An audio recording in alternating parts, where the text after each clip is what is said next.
सनातन धर्म ज्ञान गंगा चैनल में आप सभी का स्वागत है। मेरे प्यारे कृष्ण भक्तों, आप सभी को जय श्री कृष्णा। श्री भगवान आप सभी का जीवन आनंदमय, मंगलमय, भक्तिमय तथा धर्म पथ पर अग्रसर करें, ऐसी मेरी श्री भगवान जी से प्रार्थना है। मेरे प्यारे कृष्ण भक्तों, सनातन धर्म ज्ञान गंगा चैनल में आज हम श्रीमद् भगवद गीता के अध्याय 4 के श्लोक 13 को भगवान श्री कृष्ण जी की कृपा से सरल रूप में समझने का प्रयास करते हैं। जय श्री कृष्णा। श्रीमद् भगवद गीता के अध्याय 4 के श्लोक 13 में भगवान श्री कृष्ण जी अर्जुन के माध्यम से हम संसार के मनुष्य को बहुत बड़ा रहस्य बता रहे हैं। भगवान कह रहे हैं कि अर्जुन, इस संसार में ब्राह्मण, क्षत्रिय, वैश्य और शूद्र, इन 4 वर्णों का समूह गुण और कर्मों के विभाग पूर्वक मेरे द्वारा रचा गया है। इस सृष्टि की रचना आदि कर्म का कर्ता होने पर भी मुझ अविनाशी परमेश्वर को तू अकर्ता ही जान। मेरे प्यारे कृष्ण भक्तों, इस श्लोक के माध्यम से भगवान श्री कृष्ण जी हम संसार के मनुष्यों को बहुत ही बड़ा रहस्य बता रहे हैं। भगवान कह रहे हैं कि देखिए, ब्राह्मण, क्षत्रिय, वैश्य, शूद्र कोई जाति व्यवस्था नहीं है जो आज मनुष्य इसको ऊंच नीच की भावना में संसार बट गया है।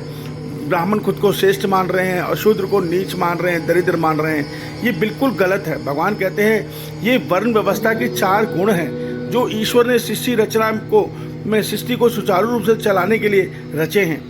ब्राह्मण अर्थात ज्ञान का गुण, जो ज्ञानी है, जो अपने ज्ञान से संसार की सेवा करता है, चाहे वो कोई डॉक्टर है, चाहे वो कोई पंडित वेद ज्ञानी है, चाहे वो शास्त्र ज्ञानी है, चाहे वो कोई बहुत बड़ा वैज्ञानिक है, जो अपने ज्ञान के द्वारा संसार की सेवा करे, वो ब्राह्मण कहने योग्य है। और जो क्षत्रिय है, जो शूरवीर है, जो अपने देश की रक्षा कर रहा है, अपने समाज की रक्षा कर रहा है, अपने धर्म की रक्षा कर रहा है, वो सच्चा क्षत्रिय है। ये शूरवीरता का गुण है। हर कोई शूरवीर नहीं बन सकता। वैश्य वो है जो संसार की सेवा, खेती, गोपालन, अन्य जरूरतमंद वस्तुओं का क्रय विक्रय करके इस संसार की सेवा कर रहा है, वो वैश्य गुण है। और शूद्र जो इन सब के पास कर्मचारी भाव में सेवा करे, वो शूद्र का गुण है। तो भगवान कहते हैं ये 4 स्तंभ हैं, इनमें कोई छोटा कोई बड़ा नहीं है। संसार के लिए ये बहुत आवश्यक है। आप अपने शरीर को ही देख लीजिए। हमारे शरीर के लिए बुद्धि अर्थात ज्ञान बहुत जरूरी है। जो ब्राह्मण, सर को ब्राह्मण कहा गया है और हमारी बाजुओं को क्षत्रिय इसलिए कहा गया है कि हमारे शरीर पे कोई आक्रमण हो, बाजुएं बिना चोट की प्रभा किए उसको सबसे पहले आगे आती हैं। तो हमारी बाजुओं को, हमारे कंधों को क्षत्रिय बोला गया है। हमारे पेट जो सारे शरीर का पोषण करता है उसको वैश्य बोला गया है।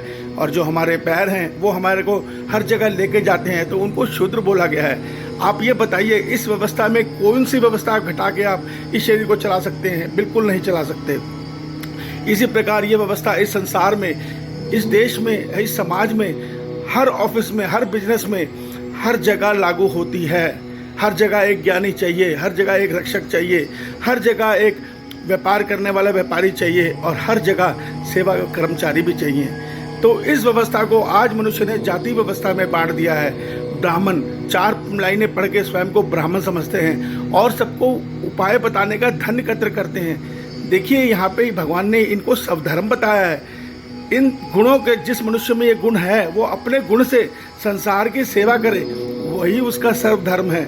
आज सब अपने अपने सर्वधर्म से भटक चुके हैं, इसलिए ये संसार नित्य महामारी, संकट और बेचैनी की तरफ बढ़ रहा है। इस सत्य को आप देख सकते हैं। भगवान कहते हैं इस सृष्टि रचना का कर्म करने के बाद भी मैं कर्म से अकर्ता हूँ। क्यों कह रहे हैं? क्योंकि भगवान को इस सृष्टि से कुछ नहीं चाहिए। भगवान ने ये सृष्टि रची है, किस लिए रची है?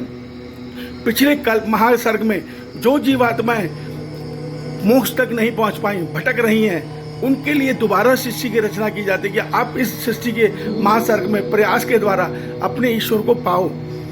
तो ये है भगवान की सृष्टि रचना का करने का कार्य। भगवान अपने लिए सृष्टि में कुछ नहीं लेते। भगवान हमारे कल्याण के लिए सृष्टि को रचते हैं, मगर हम विषय भोगों में फंसकर भगवान को ही भूल जाते हैं। ईश्वर आप सभी का कल्याण करे। जय श्री कृष्णा, जय श्री कृष्णा, जय श्री कृष्णा।